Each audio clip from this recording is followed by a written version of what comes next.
covering free agency kicking off as the Knicks take care of some of their own free agents. Rookies coming back. Ariel Hukporti picked up his second-year option. The Huck Hive continues this season.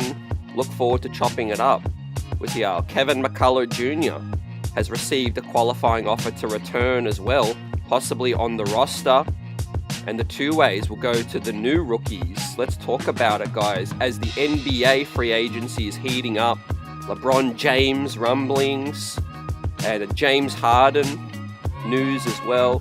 Malik Beasley investigated for gambling. Oh, man, things are really buzzing right now. Salute to the chat. Salute to Knicks Nation. Lots to get through tonight, man. We'll start the stream early tonight, man. And we can chop things up. The best chat in the biz. Welcome in, guys.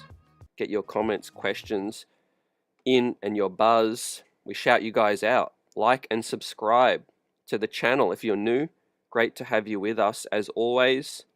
CT, your host. And let us know how you're feeling right now, man. I'm feeling good. There's some good vibes coming through early. Free agency. You got to take care of your own. As free agency on the outside will kick off tomorrow. Our New York Knicks are taking care of some of their own free agents. Ariel Hukporti. So the Knicks had two options with Ariel, and we're going to get into it right away at the top, and then we'll dive into some Q&A and just bounce off the chat tonight. But yeah, lots of news to get through. A lot of free agency guys off the board and coming available now around the league. Obviously, LeBron James looks like he's angling his way to get out of La La Land, man, picking up his $52 million option, but having his agent, Rich Paul, do some PR to help steer him to a contender. Knicks fans jumping on it. Let us know your thoughts, right? I've got to give you mine, of course, right, as always, but with Ariel Hukporti, the Knicks had two options. They could have declined the team option at $1.9 million and re-signed him to a longer-term deal, which would have given them maybe a little bit more insurance and security. But also, the fact that they've picked up and exercised the second-year option, that means he will be a restricted free agent after this upcoming season, and that allows the New York Knicks to, have protection that way. They'll get him on a cheap number this year at 1.9. He will be a restricted free agent now after this upcoming season.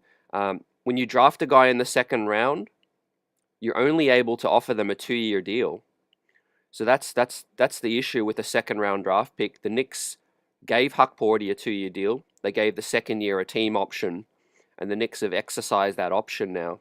But he will hit restricted free agency earlier. So if he balls out this season, the Knicks might have to pony up a little bit more than maybe expected. But it will be a good reason why. If Ariel Hukporti has a good season, then obviously you're going to try to bring him back.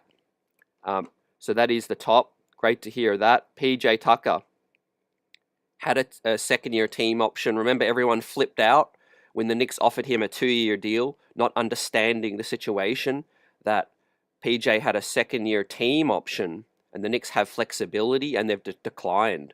They have decided to decline that option right now.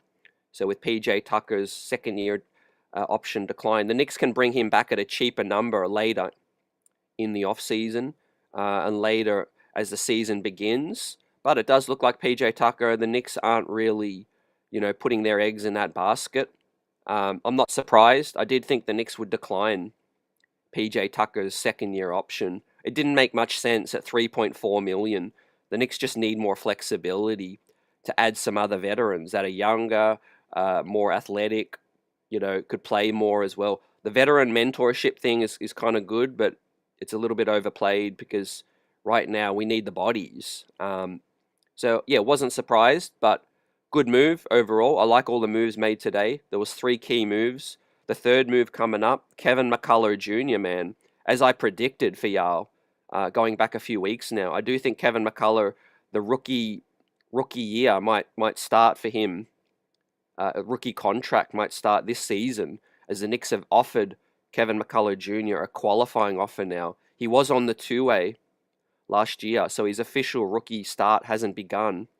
This season, the Knicks have now extended a qualifying offer to K-Mac, a 6'6" wing, 24 years old, out of Kansas, a two-way player, a demon on the defensive perimeter, likes physicality, likes to slash to the basket and finish, had a triple-double late in the G League season. Injuries are the only thing holding Kevin McCullar back. And so I like that. Looks like Kevin McCullar will be looking to make the main roster, and then that offers the two ways to 51st pick Muhammad Diawara, Dink Pate, the undrafted free agent out of Mexico City, Capitanos, and James Nagy coming over as well. Although James Nagy could still make the roster, the main roster, on a standard deal. We'll wait to see what happens in Summer League, which is going to be popping, and we'll be talking about that tonight. But over to the chat. Great to see you. Al Tango 45, salute and blessings. Johnny, Huck Time. Chris Connors says, I really hope that they give Marjon Beauchamp a full contract. Tendrell, what's good? Huckamania is running wild yet again. Jay Boogie in the house. Great to see you, Jay Boog. It's been a minute. Hope all is well. And health, happiness, blessings to you and everyone in the building. Knicks Nation free agency heating up right now. But we're taking care of our own first and foremost.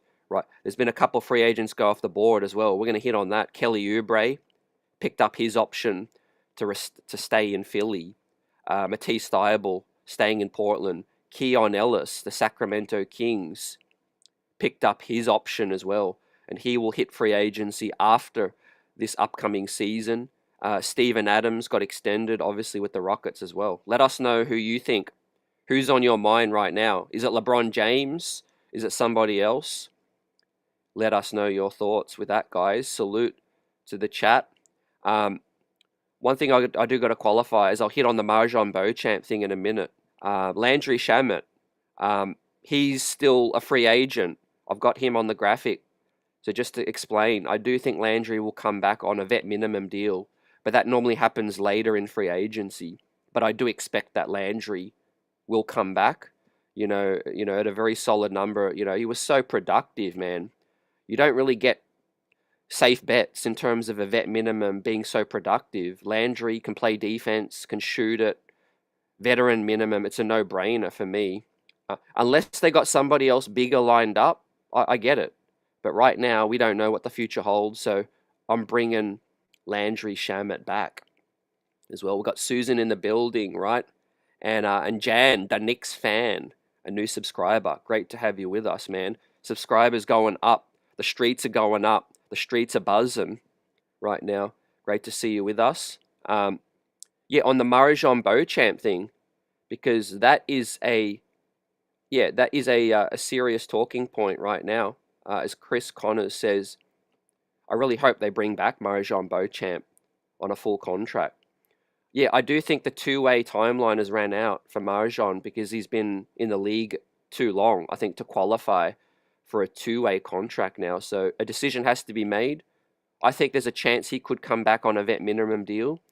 But the fact that we're kind of stacking up some more new young talent in the way of Muhammad Diawara, Dink Pate, James Nagy, McCullar are sliding over to the main roster. Yeah, the two ways are kind of stacked right now. Now, there's a chance, in my opinion, we could stash Muhammad Diawara for the season, and maybe that leaves a two-way spot open for Anton Watson. But I don't think Marjon Beauchamp can qualify for another two-way. But he might be able to get a veteran minimum deal. The thing about Marjon Beauchamp is they would have had a good look, Chris, at what he was able to do last season. The fact that we've brought in a couple of new young wings with huge upside, I would lean towards that they don't bring Marjon back. Kevin McCullar is in our backyard. We used the draft pick on him. I think we've got enough young guys that we want to develop now. We got a lot of guys, actually. I wouldn't add any more young guys, if I'm honest. I think between Kolek, Dardier, McCullar, Hukporti, and the three new guys, James Nagy, Dink Pate, Mo Diawara. If you're trying to contend, I think there's only so many young guys you can develop and prioritize. I think we're kind of at that level right now.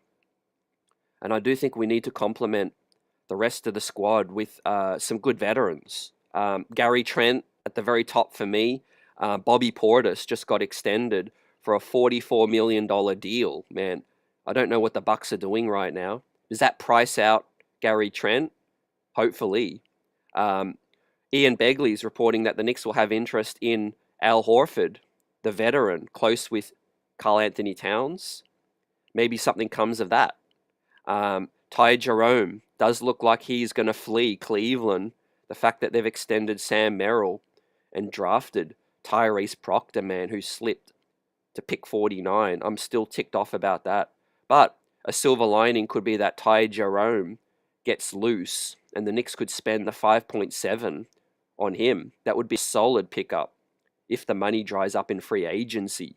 Tyus Jones, still very high on my list. We need some ball handling. What does Tyler Kolek look like in Summer League? That's going to be big time.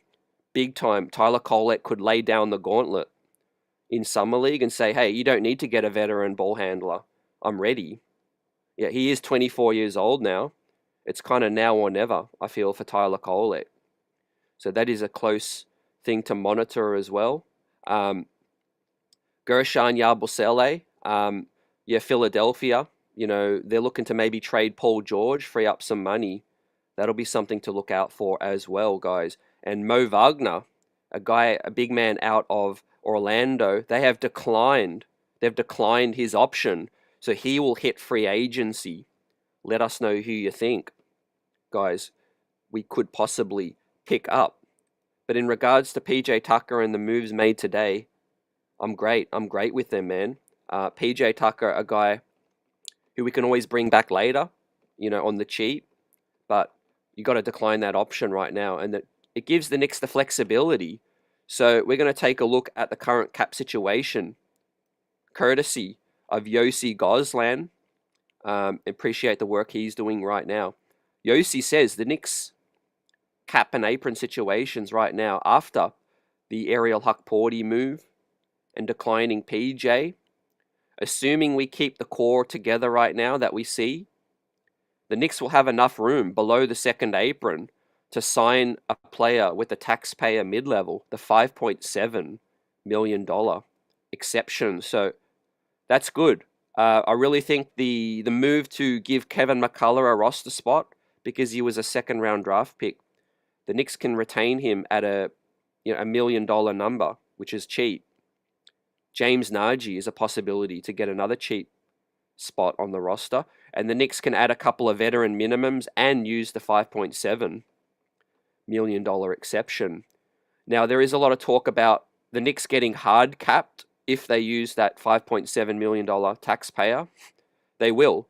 However, they will still be they'll still be below the second apron if they can maneuver, keeping some of the rookies on the contracts. So the $5.7 million taxpayer mid-level will still be able to keep the Knicks below the second apron. They'll simply be hard capped at the second apron, which basically means for the rest of the season, they will not be able to go over the second apron. Let's say at the trade deadline, a big-time player like Giannis or somebody requests a trade, the Knicks will not be able to acquire a player that sends them over the second apron. So they'll simply be hard capped at the second apron, but still below the second apron, if that makes sense. So between the first and the second apron, hard capped at the second apron, and they just won't be able to go over the second apron, right? And I do think that they are going to use that $5.7 million. I feel that more now that because the New York Knicks have given Kevin McCullar a qualifying offer because his deal is cheap, $1 million, and that's going to allow the New York Knicks to go bigger name hunting. Luke Kennard, that's a name I didn't mention earlier, guys. He's a prime candidate, I think, for a potential $5.7 million deal, as the money might dry up with some of the other guys. Um, let's hit on the LeBron stuff because it's big. We need to talk about it. We'll talk about the coaching situation as well. The Knicks cave, Jan Mitchell. How would I feel about if we were to hire Dawn Staley? Yeah, it's an interesting situation. That's something I really want to elaborate on, so I'll hit on that in a minute. Um, but the LeBron situation, if he ends up on Cleveland, it'll be tough. I already see Cleveland as our main competitor, fam. But don't forget, LeBron opting in now. It's a $50 million deal. So, one, he wants to guarantee his money. You know, LeBron all about his money. And he makes sure that the Lakers are going to have to pay him. And they might have to trade him now. So, Rich Paul puts out the statement that he knows the Lakers are building for the future. He understands that, but he values a realistic chance at winning it all. Yeah, we are very appreciative of the partnership that we've had for 8 years with Jeannie, Buss, and Rob, and consider the Lakers as as a critical part of his career. So to me, that sounds like a goodbye.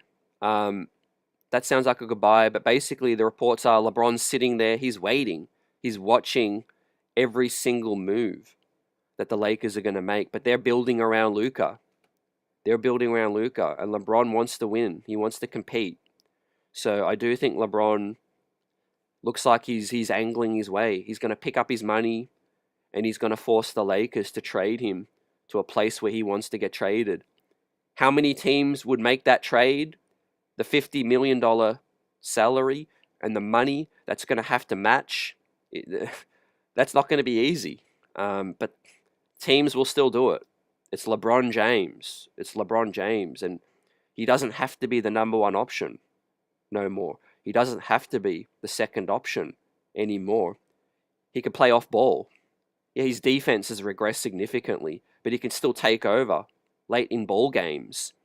He can still shoot the three ball at a higher level. He plays the power forward now, so he doesn't have to defend the perimeter as much as he used to. But the $50 million salary now is the biggest thing. But Cleveland, could they make that trade? Could they make that work? Darius Garland, they've got some salaries they could match up.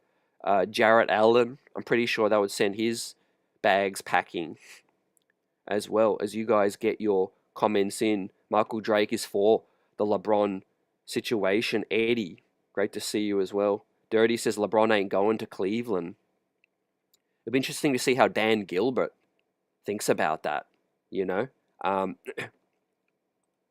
So now I want to touch on the coaching situation, guys. We're going to do a monster stream tonight, so don't stress. Get all your comments, questions in. We'll get through as many as we can and chill out tonight. Lots of news coming through as well. There might be some breaking news while we're live right now. We're going to hit on all the topics, talk about free agency coming up, as the Knicks are taking care of their free agents, Ariel Hukporti, Kevin McCullar, and declining PJ Tucker's deal to give them some financial flexibility as well. So I like all of those moves. They were kind of expected. The Kevin McCullar one was a little bit more of a surprise to some. I had kind of predicted that they would give him a roster spot on the cheap because he was a second-round pick. And we can give the new guys a two-way deal and kind of, you know, move up, next man up, Kevin McCullar's chance. But as the Knicks coaching search continues, guys, we got to lock in a coach. My thoughts on the current situation. The Knicks are still doing due diligence, and the recent reports that they are interested in speaking to you know, legend coach Dawn Staley. I think that is a situation where the Knicks respect experienced coaches, whether from any league, any background, any country, in any situation, and they are going to get more intel. The more people they interview, they will learn more about their current situation. Interviewing guys, it's information gathering. When you interview more people, let's say you're a company interviewing for a CEO, for a manager, you know, a person in a high position. These interviews are really fruitful for the organization because it gives you a chance to learn more about your situation for free. You get to learn about what Mike Brown thinks about this current situation, and you hear what ideas he has to bring to the table. Same thing about Taylor Jenkins. Same thing about Micah Norrie. Same thing about the other James Borrego, and it would be the same thing if they were to interview Dawn Staley and hear about what she thinks about this current situation and learning. That saying that goes, two minds are better than one. And so before the Knicks lock in a coach, they want to leave no stone unturned, and they want to learn every single perspective that maybe they haven't thought of yet. A new mind is going to bring something new to the table. And so I understand their process. I'm not mad at it. I understand it doesn't look great for optics perspective. Not saying Dawn, but I'm just saying the entire process to some. The fact that some people feel like it's dragging on. I feel like it's just the fact that they're under pressure. You fire the coach after a Eastern Conference Finals, season. You let a veteran coach like Tom Thibodeau go. There's always going to be some level of bad PR because people just don't get it. They don't get it looking from the outside. But they're under the pressure where they got to nail the hire, and they've got to get the best person. And the only way you can do that and be sure is to listen to as many people that you respect, people that have experience, and they bring something to the table. So with all that said, I do think that Mike Brown, Taylor Jenkins are leading right now. We haven't really heard much feedback on Micah Norrie. I like that. I like that idea. What he brings to the table from Minnesota and his time with Cat, and obviously James Borrego. Some people are high on his offensive creativity and really thinking out of the box. But the reason I feel like it'll be Mike Brown or Taylor Jenkins still is because the pressure is mounting. And what happens when you're under pressure to get the right person, and they preach experience. At the end of the day, when you fire Tibido and you put out that statement talking about we need to have all of the focus on winning a championship, it's hard to look past the experienced guys, because the front office is under more pressure. So that's why I feel like it'll end up being Mike Brown or Taylor Jenkins, in my opinion. They've got a bit more experience in terms of, doing that, at the highest level. Not to say the other candidates aren't qualified. They certainly could do a solid job, and maybe even a better job. But the facts are, it's more of a risk. And if you're the front office right now, you're under pressure, man. There's rumblings that Dolan is more involved now. Again, I want to talk about that next up, dispel some of the narrative going around about how involved James Dolan is. But I do think that Leon Rose, World Wide West, they are at the end game level. If we're talking about Avengers right now, they are in the end game of their stay. We are right at the summit in terms of competing for that championship. The pressure is mounting, for these guys. Mr. True That 151 says, get them likes up for CT. Appreciate y'all. Welcome in, everyone. Building Blocks says, the Knicks are not going to hire a head coach with no NBA experience. This is just all about stalling the announcement for their real hire. That was Jason Kidd, but that chance has died. Yeah, it does look like the Kidd situation is over now, in my opinion. And I do think it'll be Mike Brown or Taylor Jenkins. I'm leaning towards Mike Brown. I'm leaning towards it will be Mike Brown, because we're hearing that William Wesley really likes that hire and is for Mike Brown, and I think he could convince Leon, if Leon is impartial between Jenkins and Brown. If Leon feels a lot more strongly about Taylor Jenkins, it'll be Taylor Jenkins, ladies and gentlemen. Leon Rose is still running the show. It's his decision. He overrides anybody. But if Leon is impartial between the two, and Wes is more towards Mike Brown, then it might be Mike Brown. That's just how it goes right now.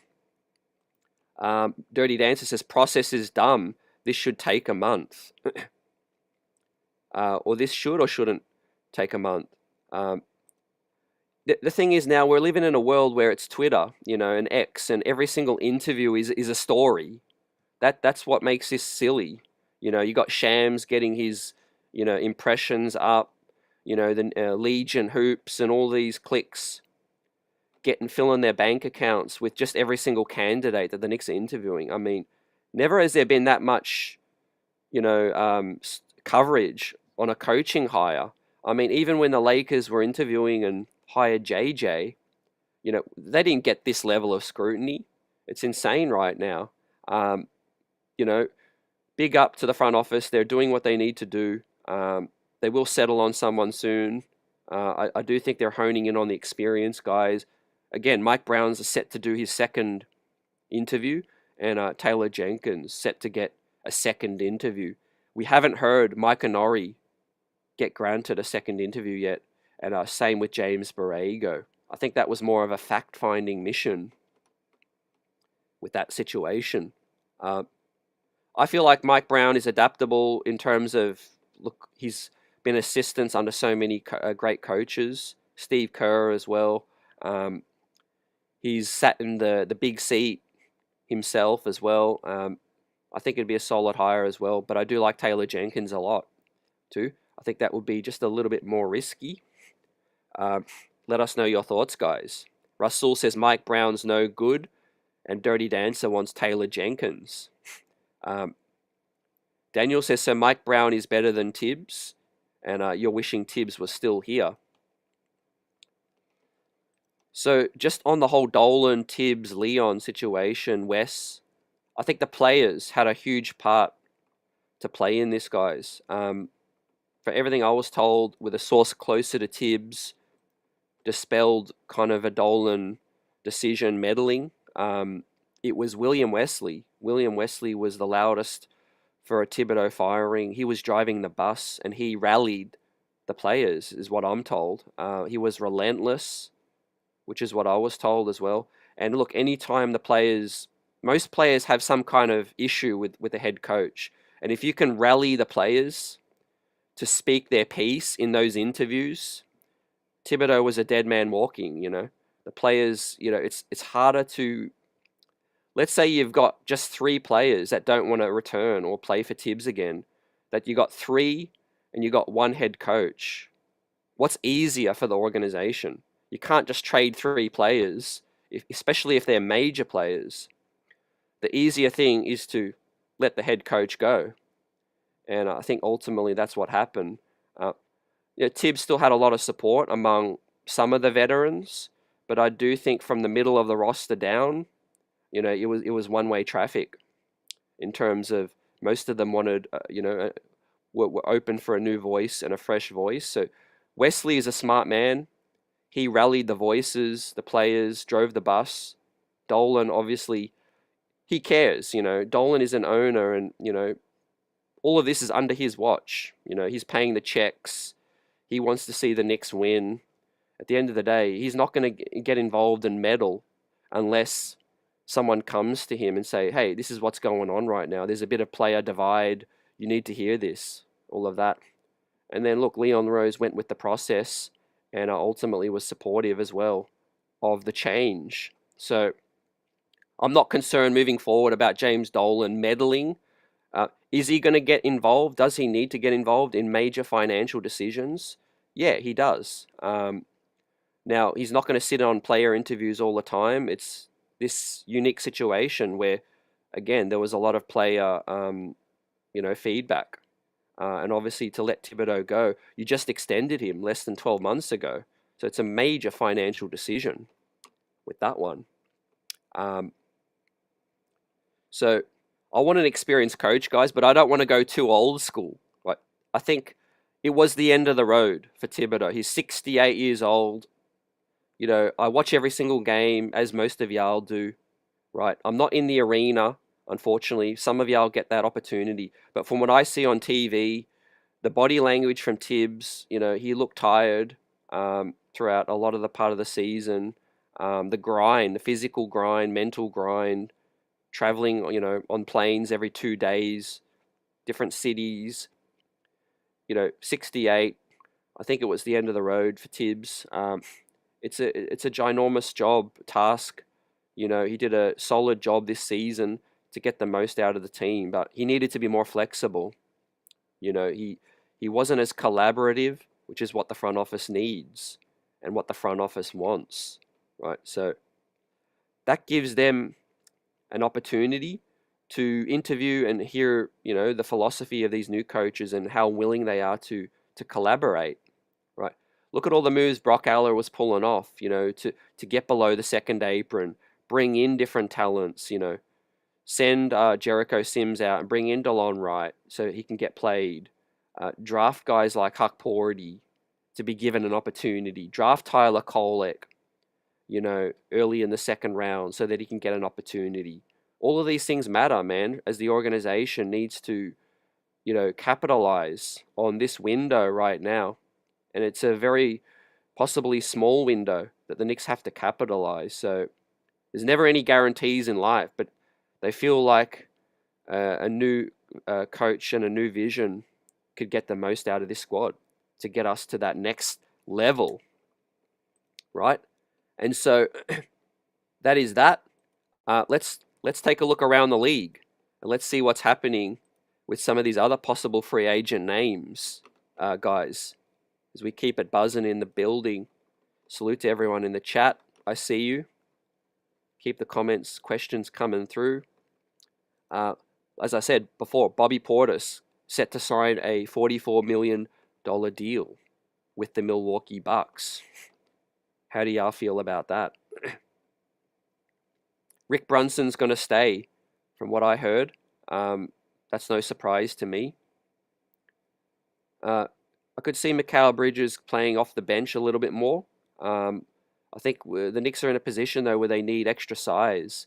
The Deuce Brunson lineups, I think, could do well together, should be playing more together. However, we are a little bit undersized with that situation as well. Landry, 6'4", Hart, 6'4". I think the vision of the draft night was correct.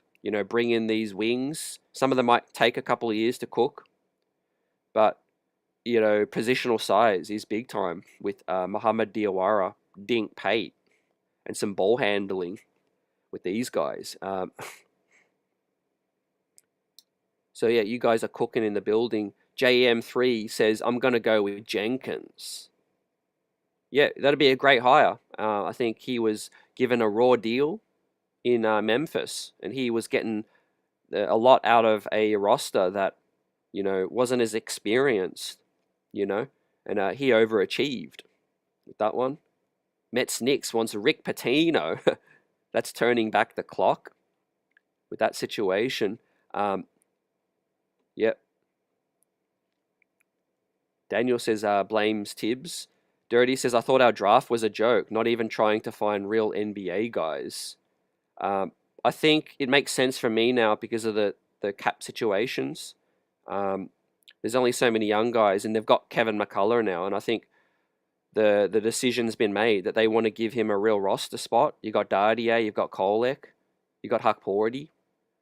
They clearly feel like those are NBA guys, and then yeah, there might have been some guys that they liked. I would have loved them to reach and move up to get Jameer Watkins or my guy Tyrese Proctor as well. But at the end of the day, I think they feel like they're closer to that championship, and they want to save some more spots for the veterans. But yeah, I do feel like it was a little underwhelming. I gave the draft a C. I bumped it back up to a B- after the Dink Pate pickup. Next major news coming up, James Harden signs an $81.5 million deal with the Clippers. So declined his option and then got extended. So James Harden is now off the board. Mo Wagner, as I said, got declined by the Orlando Magic. He had an $11 million option, and I think he's firmly in play. If the money dries up, I think a solid bench role, backing up Cat, backing up Mitch for a $5.7 million, that could be in play. That could be in play for Mo Wagner. Let me know if you would be open to spending the $5.7 million exception on him. OKC keeping AJ Mitchell, the guy that they snapped up for cheap. That's no surprise to me. Worth nearly $9 million on a 3-year deal. So that could be a kind of deal that an Ariel Hukporti gets after this season. So they extend Hukporti's qualifying. They pick up his option 2nd year, and he will hit restricted free agency after the season, and they could re-sign him at a 3-year kind of deal below $10 million, depending on how this season goes. Obviously, as Shams reported, Ian Begley was first to report that Ariel Hukporti is coming back. Right, let's talk about him a bit more tonight and what we want to see from Hukporti. He's going to have a clear role now. There's nobody in his way. No Precious. PJ Tucker's gone. No Jericho Sims. It's all eyes on Hukporti now, getting a chance to be the backup. And he's under contract now fully. Interesting to see if it's fully guaranteed the 2nd year. I like this move. Dominic Barlow. So the Hawks financially are missing out on Dominic Barlow now, declining the team option, and he's an official free agent. He could play the 3, he could play the 4, formerly of the San Antonio Spurs. I would take a look at Dom Barlow. Great positional size. Eric Gordon declining. Philly declined Eric Gordon's. Eric Gordon declined his player option. He's looking at free agency as well. That would be a hard pass for me. He needs to take a vet minimum deal somewhere, probably out west. I think he's a West Coast guy. So we'll see what happens with him. Next guy, I like this move if the Knicks could get in position to get Lonnie Walker. So Philly have declined Lonnie Walker, the 4th team option, worth $2.9 million, making him a free agent. Sources tell ESPN.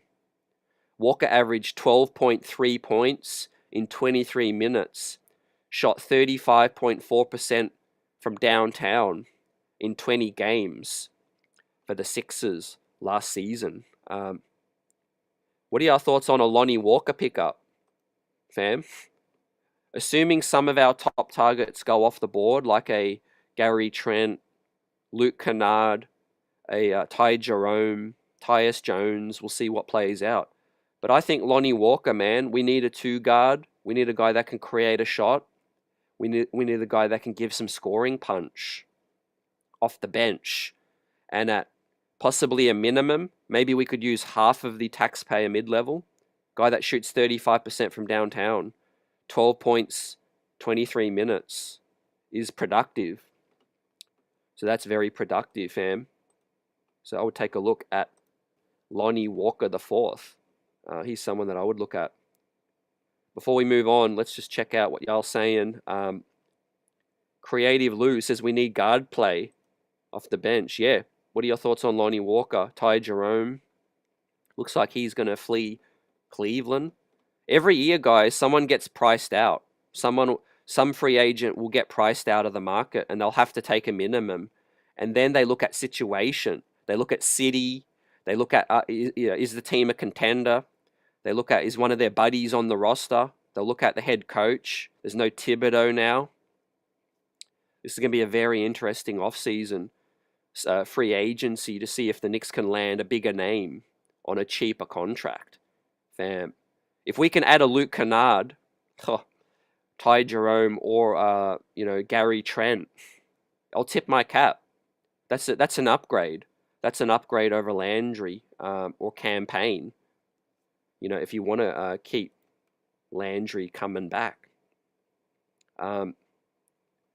New coach, going to get more out of these guys on the X's and O's. We're going to talk about Day'Ron Sharpe too, Dirty. Nets declined Day'Ron Sharpe. So he could be a guy that could be had as a minimum contract.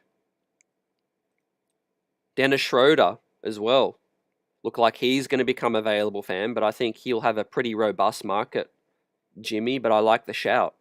Lonnie Walker and Dennis Schroeder, man, our bench would be significantly stronger with that situation. And also, yeah, you like it. James, I like the suggestion. Seth Curry, he would be a minimum guy, but we have 3 to 4 roster spots to fill out. I think another veteran sharpshooter could be good. A guy who's going to knock it down. Let's go. Junior Star says keeping Mitchie, but somebody has to go for more bench scoring. Yeah, the Knicks have done good. I think they've cleaned house a little bit with Campaign, Precious. I don't think those guys will be back. Landry might not even be back. We might fancy, upgrading that spot. But if not, I think Landry will be open to coming back. He loves New York City. I think he lives in New York City as well in the off seasons. So I think it'll be a safe bet that Landry comes back, which would give us now three roster spots to fill. Assuming Landry returns, we will have 3 spots now. So we'll have vet minimums and we have the 5.7 exception. We could also split the exception into 2 if we like. Let's say there's 2 guys that we want to give a little bit more than the minimum to. That could be a possibility. I do think Anton Watson, Marjon Beauchamp are less likely to return because of the new rookies coming in. I think you got to prioritize the newer rookies. Possibly Diawara stays overseas for a year to stash and develop his game. Maybe Anton Watson or Beauchamp stays on one of those 2 ways. But the Knicks have agreed the deal with Dink Pate, and I think he will be on a 2-way. Right now he's on an Exhibit 10 coming into training camp, Summer League. That'll give him a nice little pay, and then he can get another pay with the 2-way deal.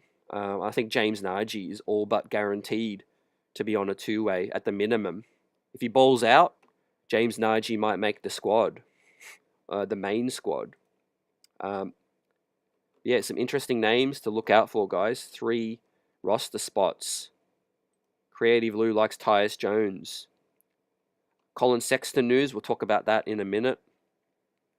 With Tyus, it's a case of I feel like he's got the experience, he's got a good game, but what's the deal with Tyler Kolek? Is that a double up? You've got Deuce, who's undersized, Brunson, undersized. Tyus Jones, I have concerns over, again, another undersized backcourt player. Look at Indiana. They've got the size. We need more defenders, I think, at that position. But I like Tyus. So we'll see how that plays out. Abdul, what's good? Yeah, I do think McCullar gets a roster spot. And I think he's, got game. He's definitely got game. I think he's the type of player that would thrive with this club. Because he can ball handle. He can play alongside Brunson. You could push Mikal Bridges to the 3. Another perimeter defender is always good. I felt like Mikal Bridges was okay at times on the perimeter, but you can never have enough help in the wing department. So McCullar slipped in the draft. We took a chance only because of the injury situation. The fact that we've extended the offer today speaks that I think he's healthy and ready to go. Major news come through. Colin Sexton got traded to the Charlotte Hornets, man, for Yusuf Nurkic, right?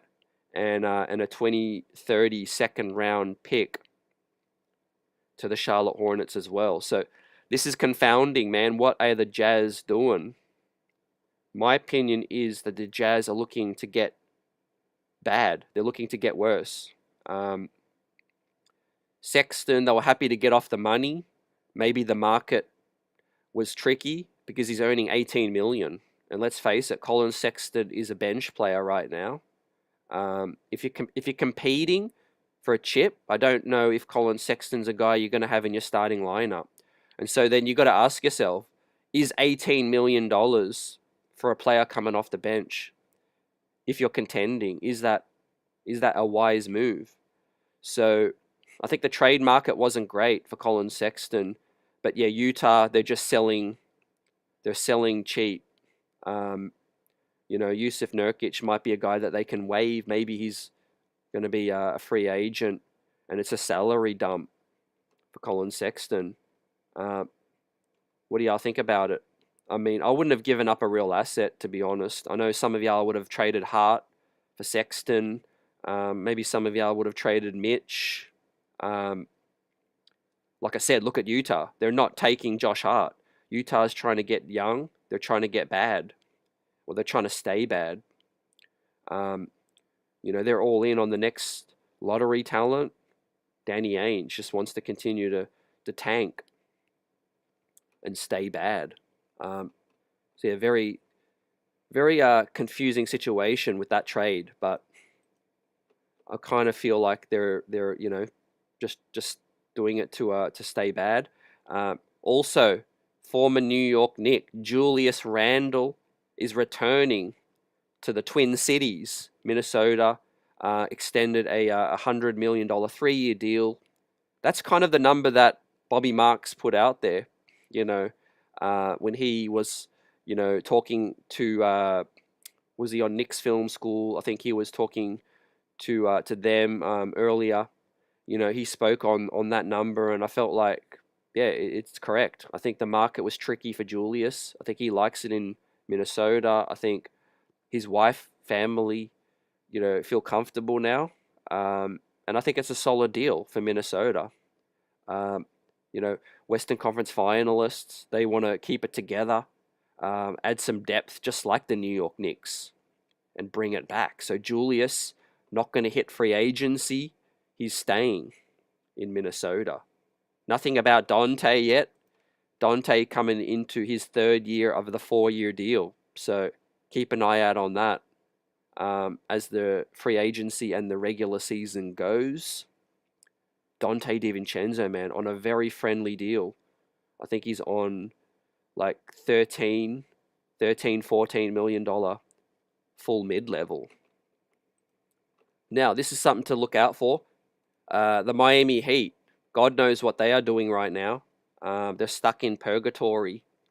But it looks like Duncan Robinson could be available. Declined his $20 million option, but the decision allows Robinson to work on a longer-term deal with the Heat or pursue free agent contracts and sign and trades elsewhere.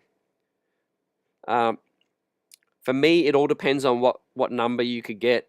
If he's willing to take the 5.7, I think the Knicks would have some interest. But if he can get higher than that, then it's definitely a no. For me, he's a specialist.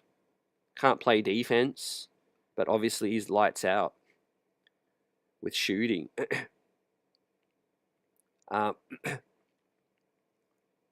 Yeah, David says Utah's going all in on Ace.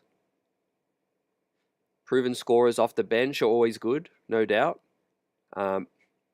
Johnny says good for Julius. I want Dorian Finney-Smith. Dorian Finney-Smith, yep. Talk obviously that he is going to be available now. That's just come through. So salute to Johnny for that. How can we get him though? Again, the core is what it is. I feel like Hart is going to stay. I feel like Mikal Bridges is going to get extended. I'll be surprised if they shake up the major core. Let us know. I think one of the biggest storylines, though, that caught me by surprise, man, when I woke up, I was kind of wiping the sleep from my eyes, thinking, okay, what's happened? Man, is this Sentel? Is this Sentel right now? Malik Beasley being investigated by the U.S. District Attorney's Office for alleged allegations of gambling related to NBA games and prop bets. A serious development surrounding one of the biggest free agents this season, man. unbelievable. A lot of people said after the Michael Porter Jr. situation and there's going to be more to come. And unfortunately, we're living in this day and age where not only are people not smart, they're bold, and they are in a situation where gambling is rife right now. Gambling is all around. Podcasts, sponsorships, NBA sponsorships right now. It's crazy right now. And this could be the start of even more to come. When you're a role player in the league, it's even easier to do these prop bets because you can control the shots you take. You can control how many shots you take. You can control, you know, teammate news. You figure out that a guy's not 100% or a guy's not going to play one night. Another guy, a role player, might step up and get more points off the bench. The knowledge that these players have with the families and the prop bets, passing around, it's crazy. And there's going to be more guys find themselves in tricky situations. I hope this isn't true. I hope that it's found to be, not not the case. But crazy, just absolutely crazy right now. He was set to get maybe a $41 million deal. Detroit was all ready to give him a $41 million deal, and maybe he's thrown that away. If these allegations are true, right? Is it worth it at the end of the day, guys, to throw your NBA career away on what? What's the best he can make out of a prop bet?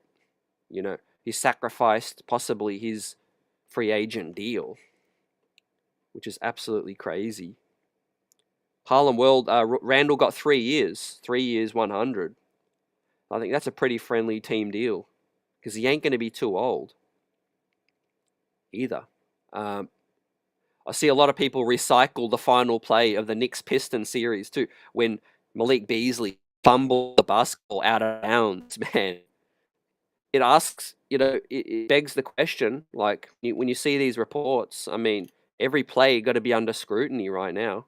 He was in perfect position to catch the basketball and put up the shot. But, stay tuned, man. Stay tuned and find out what else is happening. But I'll tell you what, guys, this just makes me appreciate a lot more that, we have a group of good guys in the locker room that don't find themselves, in these kinds of situations, right? Whether or not Malik Beasley is innocent or guilty, unfortunately, it's really bad news, to find himself in that situation right now. I'll tell you what, I would take bad PR over a coaching search rather than one of our star players, embroiled in a gambling scandal. It's a no-brainer right now. But, we've got our guys now relaxing, some of them partying over in Greece, some of them in the gym already working out. The Summer League guys ready to get into it early next week, and they're training mini camp right now. But yeah, our guys stay out of the news. What are your thoughts on that situation with Beasley? Robert, would Randle have taken that deal with the Knicks? Yeah, I feel like he would have. I feel like if, let's say Randle didn't get traded and the organization was happy to have him around still, I think that was a deal that made sense for team and for player. I kind of felt like Texas would have been a good spot, like Dallas or the Rockets, but I feel like, they've made so many moves. They've made major moves, and so I don't think there was room for Julius as a free agent. And he was smart. He took the money and he avoided free agency. He took the guaranteed money. Don't forget, he's coming off some injuries. He's over 30 now. You got to take the guaranteed bag. I think so. Solid for Julius. Great for his agent. It worked out for those guys. Worked out for their family. Now we're going to take care of our free agents. Mitchell Robinson and Mikal Bridges are going to be extension eligible right now. All of the other guys are under contract, the main players.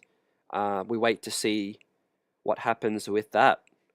But like Dirty Dancer said earlier, Dorian Finney-Smith and Johnny said is declining. He's $15.4 million for the 25-26 season and is entering free agency, right? This is potentially linked to the LeBron James situation. And I feel like Dorian Finney-Smith, they've got Austin Reeves, they've got Luka now, less minutes available for Dorian Finney-Smith. What do y'all think about this? He's obviously going to get a solid bag. I don't think the Knicks can compete with the level of money that we have available without a trade, without doing a possible sign and trade. Solid role player that would add more depth to our bench, but not at the expense of Mitch or at the expense of McCullar. So for me, I don't see a pathway to getting a Dorian Finney-Smith. I'll be surprised too. Now, y'all remember the guidelines of the show. Appreciate y'all in the building. Keep it respectful and keep it buzzing in the chat, guys. Whether you feel a certain way about Tibbs or a certain player, everyone's entitled to their opinions, right? Some people's opinions just can't change. It is how it is. You don't have to convince someone of what you feel. You're entitled to feel that, but keep it respectful, please.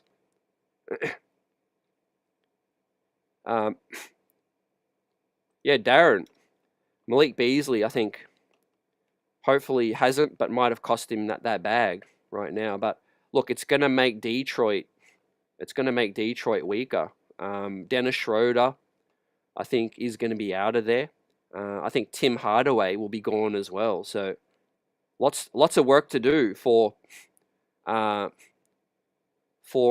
Detroit. You know, a competitor of the New York Knicks. We'll see what happens. But yeah, LeBron James. Now let's talk about this, right?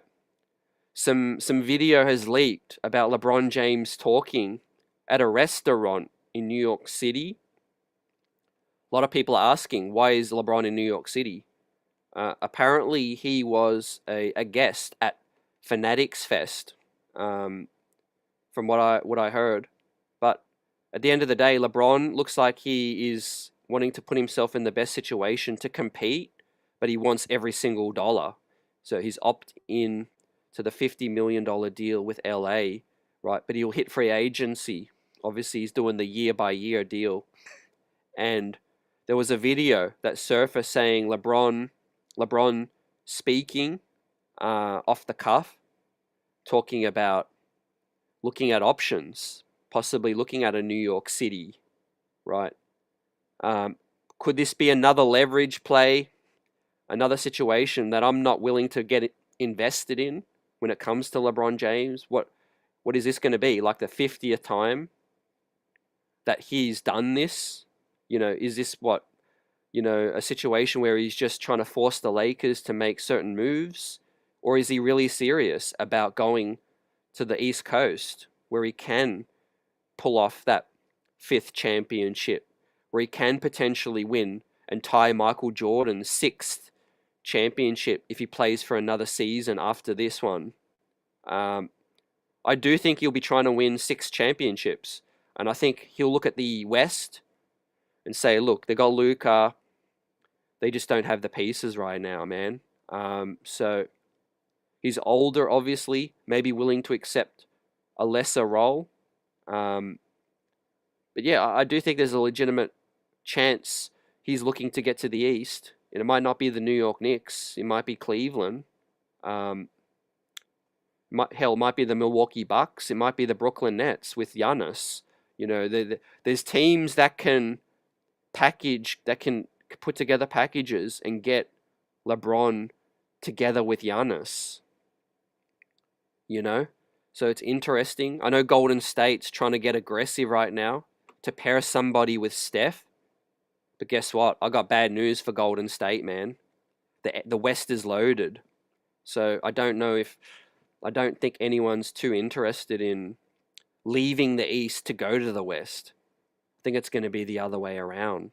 I think someone's going to be wanting to leave the West, to get over to the East. But as always, man, Rich Paul putting his PR spin out there, to get LeBron James somewhere else. JM says, I wish we could sign Schroeder.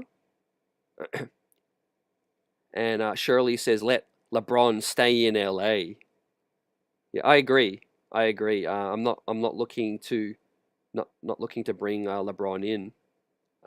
So we've got some breaking news right now. We've got a signing, and that is Dallas Mavericks, the Suns, and the Clippers are seriously interested in signing 12-time All-Star Chris Paul. Okay, so not a signing yet. I think he's going to stay in LA, or go to LA. I think the Clippers will land Chris Paul. Darren, what do you think? Banger75 says the Lakers have new owners, so now we'll see what happens. Yeah, unlimited money to spend now in terms of off the court. The buses were kind of skint with money that they could spend on resources. D Grant, CT, those chips LeBron James got is fraud to me. He team hopped from one team to the next to get his chips with other superstars. Yeah, I feel like the Cleveland one is probably his greatest accomplishment. I think the two Miami ones, joining D Wade with Bosch, and then obviously LA, the bubble, comes with a certain asterisk. So I think, look, the Cleveland one, but even then he needed all the help he could get, man. JR, Shump, for chump change. That Phil Jackson really helped them out. So at the end of the day, my GOAT is still Michael Jordan. He kept so many great teams at bay, from Patrick Ewing's Knicks to Reggie Miller's Pacers, Detroit Pistons as well. He had so many battles, but the pathway to the championship was always through Michael Jordan, man, and 6 championships. Also, you look at some of his, teams and talent around Michael. You got Scottie Pippen, and then there was a drop-off. There was a lot of role players with B.J. Armstrong, Steve Kerr, Paxson, Luke Longley, Ron Harper as well. A lot of role players, specialists in their role. But Michael, Scottie, also they did it in the era of hard-nosed defense. Hand checking, physicality was insane. I mean, LeBron wouldn't have survived that level of physicality, I think, to 40 years old. With his longevity now that he's getting, it's a different, era. A couple of moves from OKC, keeping their role player Jalen Williams on a 3-year, $24 million deal. That's not surprising. We have Garrett Temple signing a 1-year deal to return to the Raptors. And Nicholas Batum declined his $4.9 million option to become a free agent. So he has mutual interest in re-upping with LA, but hey, money talks. So let's see. They always put that spin. He's open to returning, but why did he opt out? He's declining because he wants that bag. Davion Mitchell staying with the Miami Heat. Cleveland overpaying to keep Sam Merrill, and obviously they are going to lose Ty Jerome right now, guys. So let's talk about some of the names that are available for the New York Knicks after Bobby Portis is sticking with the Bucks. We're waiting on Giannis Antetokounmpo right now. We'll see. We'll see what happens with Giannis. That's a big domino to fall this free agency, man. There will be a holy moment this free agency. I'm 100% sure of it. It's still coming right now. Another Shams bomb. Darren says Knicks are interested in Tyus Jones, CT. Yeah, I've seen that report out here, Darren. I wouldn't be mad at it. I like the another assured, experienced ball handler. We do need that. Deuce is more of a wing. Deuce is more off ball. So, I would welcome Tyus Jones. I think that would be a solid addition. You could up the wing defenders in other areas, other positions with the minimum. Whoever we get for the taxpayer, we have to get the maximum value out of that. And I think the 4 best guys would be, 5 would be Gary Trent, Ty Jerome, Luke Kennard, Tyus Jones, and Al Horford. And I think Mo Wagner would be good value. I'm not that big on Yabusele, me personally. I just feel like, Yabusele is more of a one-sided player. We need more versatility.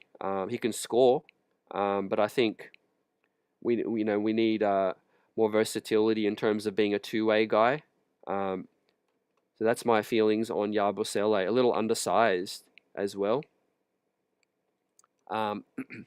Peter says, CT, my brother, I'm telling you, our youth are going to shock heads this year. Leon in the front office has done a good job finding talent. It's just Tibbs refused to develop and play them. We are going to see a surprise, I feel like. Yeah, a lot of these guys are more ready than people feel. I think Kolek was good for 8 to 10 minutes last season. Hukporti as well.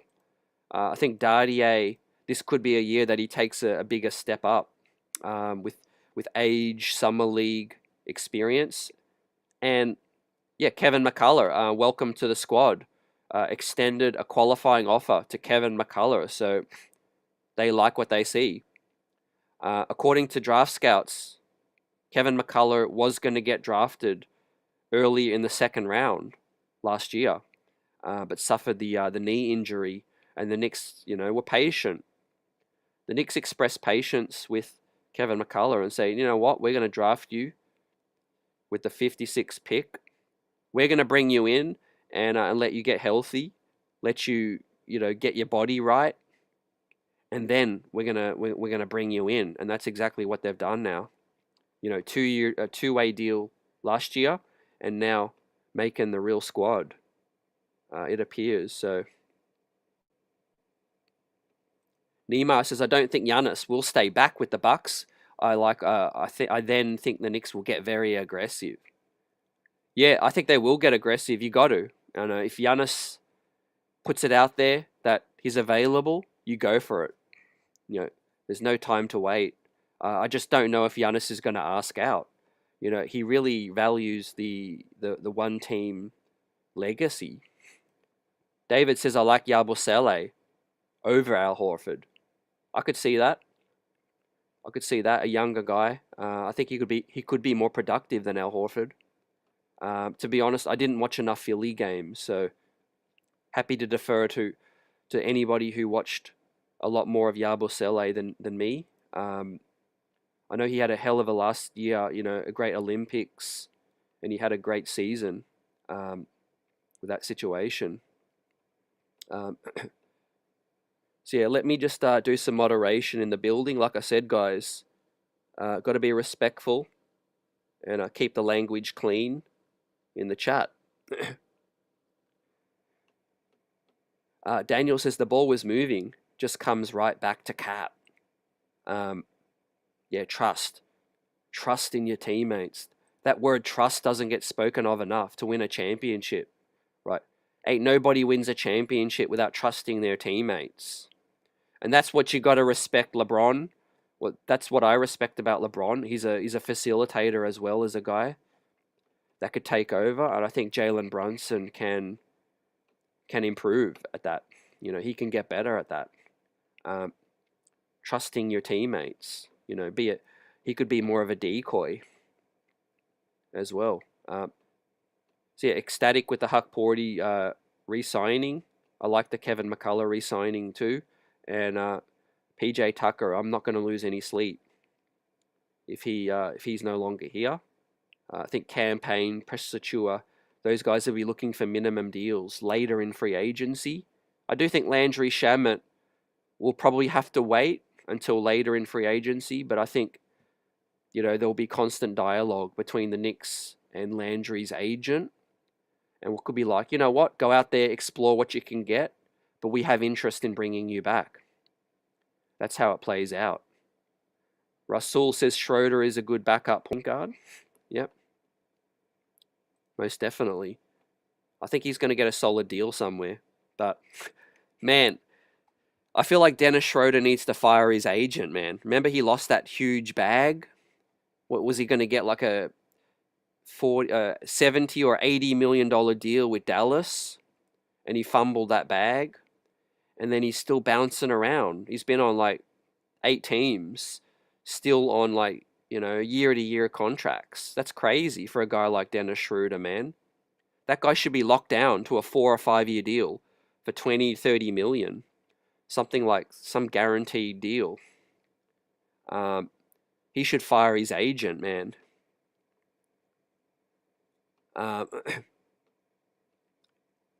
Yep, AP, welcome in. As you see in the headline of tonight's show, the Knicks pick up Hukporti for another year. They add Kevin McCullar to a real deal. And they decline PJ. And I think PJ might want to go back to the West Coast. We can bring PJ back on a cheaper number later in the off-season. We'll see how that plays out. Anthony D says Yabusele is a beast. I think he's going to get a solid deal. I think there will be like 5 or so teams interested in Yabusele. I think he could get 8 to 10 million early in free agency. But that's okay, because as more guys take up the available money, other guys might slip. Other guys might fall to the Knicks.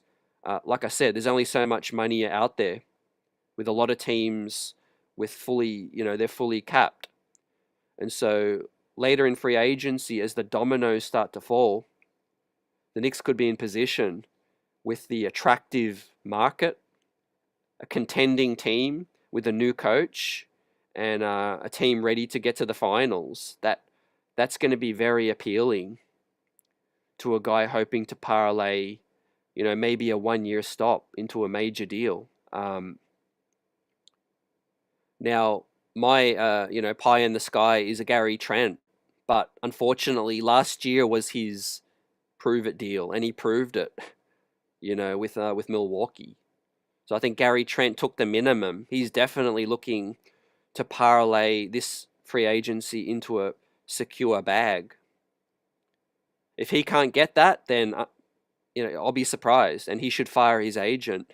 But if he can't get a guaranteed deal, he might be interested in the $5.7 million with the New York Knicks in a major market, and he could look at a payday that way. Luke Kennard, a guy that hasn't kind of found the usage that he might want, a player that's kind of been overlooked on the West Coast. When you think of the Memphis Grizzlies, who thinks of Luke Kennard? He's like the 5th or 6th player that you think of. He might be thinking, you know what? The Knicks, they could guarantee me a 6-man type role where I could get 25 minutes a night and put up 8 threes. He could be looking at that. Hopefully, Ty Jerome, hopefully the same too.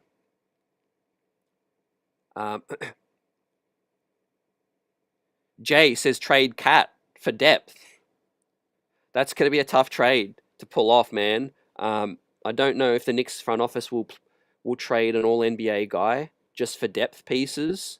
I think you've got to keep Cat's salary for a Giannis potential domino. I'd be more likely to trade McCall or OG for depth. I think all NBA players you got to keep a hold of. I think they are difference makers. I know Cat has flaws, but in big moments, cream rises to the top. And you look at Cat against Detroit. Game 3, we don't win Game 3 in Detroit without Cat. A lot of big moments, but I feel like we just got to put him in better positions to be effective defensively. Yuri Ark with a super chat contribution. Welcome in, guys. Great to see you, Yuri Ark, in the building. Shout out, big up. Hope all is well with Yuri. Expect the Knicks to literally save any kind of cash possible this free agency. For right now, anyway, they will be running it back. How do you feel about that? Yeah, I could see that play out. Add a couple of smarter veterans that fit the roster more. I think Campaign was a redundancy. You got Kolek, he could step up. Maybe you bring in a Tyus Jones. Kevin McCullar can come in and take, maybe Landry's spot. Maybe he takes Precious's spot. Marjon Beauchamp, isn't maybe in their plans. So Kevin McCullar steps up. Yeah, as every year goes by, you have to put the pressure on the current guys and bring in a guy that's going to push them. I also feel like they are getting more long and athletic with their draft picks. James Nagy as well. I think he could be a major steal. Hukporti as well. They're investing in their development. James Nagy, I feel like is going to surprise a lot of people. Pro experience now, got the tools to succeed. He can learn from Mitch, and more insurance for Cat. More insurance for foul trouble, double big lineups, man. We are going to get to see it with Hukporti and James Nagy in Summer League, fam. Double big lineups, possibly in the starting 5 of NBA Summer League. I'm looking forward to that, man. I'm hyped. Yuri says, hell no, LeBron's not going to go anywhere. I think the sun is starting to set on LeBron's career, and he knows that. And, maybe different thoughts, panic, maybe sets in and thinks, look, I've got 1, maybe 2 years left. I want to make the most of it. I don't want to be in Luka's shadow, and I don't want to go out with just 4 championships. So maybe LeBron does have a change of mind. We'll see. Durf says, steal Malik Beasley. His contract is ruined. That would be seizing the opportunity, but I don't want that. I don't want that, distraction right now, man. Assuming he's innocent, hopefully you're going to assume innocence, but if there's heavy investigations right now by the U.S. District Attorney, there's got to be some kind of evidence out there that needs to be investigated, man. Some of these guys, man, they just probably got the betting apps on their phone. It's crazy.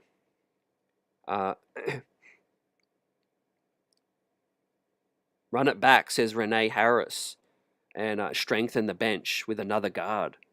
I think that's a solid plan. I think chemistry is big.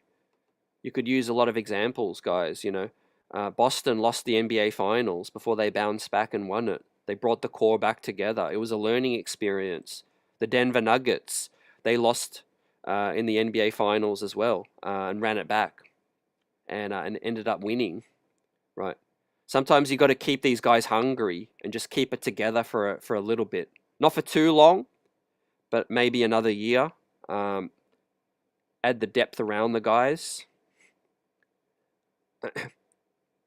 Look, clearly Mikal Bridges didn't like playing for Tibbs, man. I think that's the worst kept secret. So yeah, Mikal Bridges was frustrating, had his flaws, but I'm buying some upside on Mikal Bridges. I'm buying that we're going to get a better version of Mikal Bridges, because with that said, one, the man told y'all, you got to listen when a man speaks. He played too many minutes, right? When a professional grown man is coming out with microphones in his face and he's telling the world, I'm playing too many minutes. Right. Listen to the man. Right. This isn't a child speaking. This is a grown man. And what did Tibido do? He played him more minutes. So hopefully we could see a change. We'll see what happens. I know OG's a cool, calm, collected guy. I'm sure that he feels he was playing too many minutes as well, man. These guys want to age well. They don't want to be playing 40 minutes a night.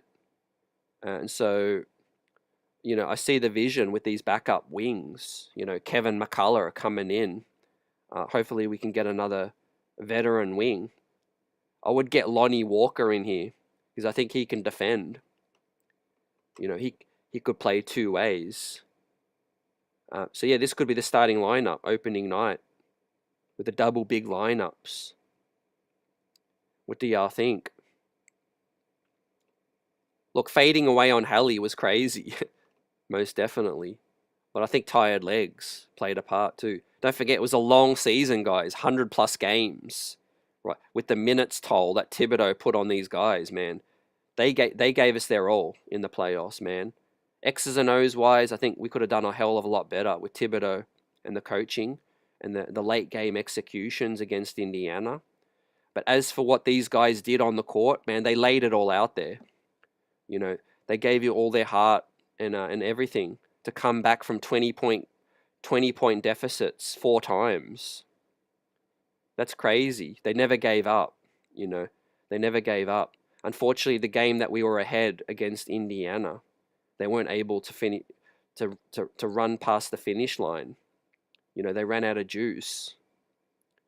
They ran out of juice at the end of the day. Renee says Tibbs let them do whatever they wanted on offense. Yeah, I think we need a more structured offense. Not about. With all of that said, I feel like Delon Wright should have played more too. Yeah, he was a guy that I was screaming to play once the trade happened. And look, that's one of the main reasons Tibbs got fired, because the front office made a move. They're like, you know what, we got Hukporti. He can play Jericho's minutes. But what we're going to do, we're going to turn Jericho Sims into another point guard that can defend. And once Leon made that trade, what did Tibbs do? He kept playing Jericho Sims. Like, a smart man should see that, hey, my bosses are making these moves so that they're trying to tell me something, to stop playing Jericho. So he made the move, and then finally Hukporti got a chance, but Delon Wright was stuck to the bench with that situation. So yeah, we brought in these younger wings. Pacome Dardier posted this on Instagram. He and Mohamed Diawara playing in the French league. So I think chemistry and familiarity should be off the chain this season, as we confirm today's news. 3 major moves. Hukporti coming back for the second year of his deal, will be a restricted free agent after this year. And also, Kevin McCullar was a surprise to give him a qualifying offer straight away. They want him on the main squad. PJ Tucker also declined, but may come back on the cheaper deal. Rate these moves, guys. I feel like this is a great step. This is step 1 of our current free agents. The other current free agents was Precious Achiuwa, Campaign, and those guys are assumingly they're going to walk, and the Knicks are happy for them to walk and get an opportunity elsewhere, and we can fill out our bench with some new talent. It is a big year for McCall if he does come back. In terms of 3-point shooting, I'm going to look for that to make a big step up. Randu 1973 says Knicks need a new starting 2 and a backup point. JM says all facts. Daniel says Wright couldn't score.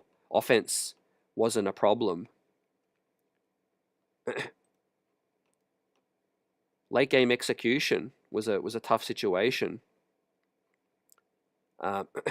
Durf says I hope Ding Pate breaks out. we are going to have to be patient, but he's got all the tools to succeed. He's got the moxie, he's got the confidence, and he's got the physical profile, man. 6'7", great wingspan, and can handle. He could be our tall point guard of the future, a taller version of a backup point guard. Could play next to Brunson. I like it. I like his experience. He looks hungry. For real. Yeah, so really excited to see Dink Pate, guys, in Summer League.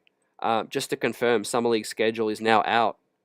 We kickstart against Detroit July 11, July 13 against Boston, July 15 against New Jersey, and July 17 against Indiana, with an additional game to be added to the schedule. So 5 games minimum. These guys are going to get a great opportunity to showcase what they can do in the lead up to this season, where more minutes will be available, I feel like, for them. So we just have a coach to lock in now, guys. Who is it going to be?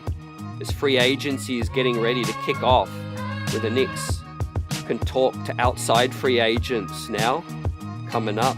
We'll be live basically every day of free agency as the Knicks make major moves tonight. Great to chop it up with the Knicks streets. Smash the like button. Subscribe to the channel. Our rookies are coming back. I like Kevin McCullar and I love Hukporti. And look, PJ Tucker, thank you for your service. We'll meet again maybe another day. But who are the Knicks going to bring in from the outside? We need some shooting, some ball handling. Kolek will get a shot in Summer League to lay down the gauntlet, but there are concerns defensively over Tyler Kolek's ability to play major minutes. Pacome Dardier, I'm looking at you. This could be your opportunity now. You're on a guaranteed first-round contract. Show the world what you can do right now. The Knicks have made some moves for some other young wings. Maybe that puts the pressure on a Pacome Dardier to say, hey man, time ain't infinite. You've got to step up. You've got to step up now. We're trying to win a championship. See what y'all can do in Summer League. Play 30 minutes. Put up, 20 shots. Ball handle. And we'll see what y'all can do, guys. But yeah, we've been streaming for about 90 minutes now. Early stream. Shout out to Replay Squad later tonight if y'all checking us out. And we'll be back tomorrow, similar time, to talk about the new free agency updates. But step 1, I like today's moves, picking up, extending our current rookies and letting PJ go on the market to see what he wants to do. The coaching search, I think let's just narrow it down. Lock in the second round interviews with Mike Brown, Taylor Jenkins, and just lock in one of those guys. I feel like that is what is going to happen, and I won't be mad if that does end up the case. Let us know in the comment section now in the chat. Who do you want to see be the head coach of the New York Knicks? I think experience is what they're looking for. I don't think it's going to be James Borrego or a Mike Onori or a Dawn Staley, but I think it will end up being a coach with more experience just because of the pressure and letting Tibbs go. And obviously this is a unique situation, man. You ain't coaching in OKC, you ain't coaching in San Antonio. This is New York City. The spotlight, the pressure and the expectations are at the highest too, but also where risk comes reward and you have the chance to be a legend. Right? You can coach the Knicks to a championship.